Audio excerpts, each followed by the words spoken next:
తిరుపతి మహతి కళాక్షేత్రం వేదికగా తిరుమల తిరుపతి దేవస్థానం సౌజన్యంతో రాయలసీమ రంగస్థలి 35వ వార్షిక స్వర్ణోత్సవ నృత్య కళోత్సవాలు అంగరంగ వైభవంగా ప్రారంభమయ్యాయి. బీజేపీ సీనియర్ నాయకులు నవీన్ కుమార్ రెడ్డి ముఖ్య అతిథిగా హాజరై ఈ కళోత్సవాలను జ్యోతి ప్రజ్వలన చేసి ప్రారంభించారు. అనంతరం తిరుపతికి చెందిన చిన్నారులు మహాగణపతి పాటలు నృత్యం చేసి అలరించారు. అనంతరం దశావతారాలను వివరిస్తూ చేసిన నృత్యం విశేషంగా ఆకట్టుకుంది. 2 తెలుగు రాష్ట్రాల నుండి అనేక కళా బృందాలు ఈ ఉత్సవాల్లో పాల్గొంటున్నాయి. పాల్గొన్న ప్రతి బృందానికి ప్రతి ఒక్కరికి బహుమతులను ప్రదానం చేస్తున్నారు. ఈ సందర్భంగా ముఖ్య అతిథి నవీన్ కుమార్ రెడ్డి మాట్లాడుతూ రాయలసీమ రంగస్థలి వారు ప్రతి ఏడాది క్రమం తప్పకుండా కళలను ప్రోత్సహిస్తూ పోటీలు నిర్వహించడం సంతోషంగా ఉందన్నారు. మన దేశ యువత నేడు పాశ్చాత్య సంగీతం వైపు ఆకర్షితులవుతున్న తరుణంలో మన సంస్కృతి సంప్రదాయాలను గౌరవిస్తూ భావితరాలకు అందించాలన్న సత్సంకల్పంతో రాయలసీమ రంగస్థలి మన ఇతిహాస పురాణాలలో భాగమైన ఇలాంటి నృత్య ప్రదర్శనలను ఏర్పాటు చేయడం గర్వించదగ్గ విషయమన్నారు. ఈ కార్యక్రమంలో రాయలసీమ రంగస్థలి చైర్మన్ గుండాల గోపీనాథ్ రెడ్డి, కార్యదర్శి కేఎన్ రాజా, సుబ్రహ్మణ్యం యాదవ్, సురేష్ స్వామి, తొండమనాటి సుబ్రహ్మణ్యం రెడ్డి, కొండే చెంగారెడ్డి, రాజశేఖర్ రెడ్డి, శేఖర్, ఆమూరి సుబ్రహ్మణ్యం తదితరులు పాల్గొన్నారు.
గోవింద గోవింద నామస్మరణం సర్వ పాపహరణం. ఏడుకొండలవాడ వెంకటరమణ గోవింద గోవింద. అది పచ్చని చిన్నారులు ఇక ఈ వేదిక మీద నాట్యం చేస్తా ఉంటే ఎంతో అద్భుతంగా ఉంది. నేను ఒకటే చెప్తున్న తల్లిదండ్రులకి, ఇది వేదిక సాక్షాత్ వెంకటేశ్వర స్వామి సన్నిధి. ఇక్కడ ప్రదర్శనలు చేస్తే భగవంతుడు ఆయన అనుగ్రహంతో ప్రపంచవ్యాప్తంగా మనకు గుర్తింపు స్థాయి వస్తుంది. ఎంతో మంది ఎదురు చూస్తుంటారు ఈ మహతిలో కానీ నాద నీరాజనంలో కానీ మనం కార్యక్రమాలు చేయాలని చెప్పి. నేను ఈ బిడ్డలు కూడా చిన్నారులని తల్లిదండ్రులని ఇంకా మరింత ప్రోత్సాహం ఇవ్వండి. మనం తిరుమల తిరుపతి దేవస్థానం సాక్షాత్ వెంకటేశ్వర స్వామి సన్నిధిలో ఉన్నాం కాబట్టి తిరుమల శ్రీవారి బ్రహ్మోత్సవాలు జరిగినప్పుడు కూడా ఈ చిన్నారులని పార్టిసిపేట్ చేయండి.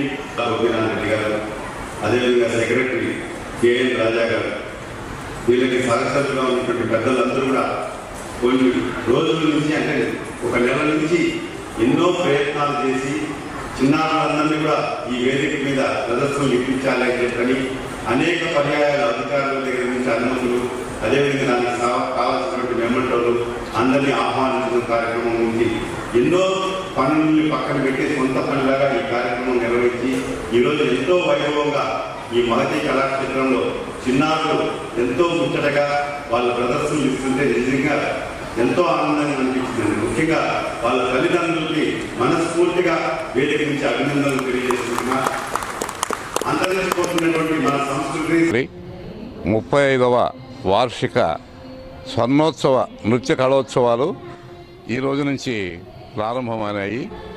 12, 13, 14 3 రోజుల పాటు నిర్విఘ్నంగా జరిగే ఈ కళోత్సవాల్లో 2 రాష్ట్రాల నుంచి మన తెలుగు కళాకారులు ఈ ఉత్సవాల్లో ఈ కాంపిటీషన్లో పాల్గొన్నారు.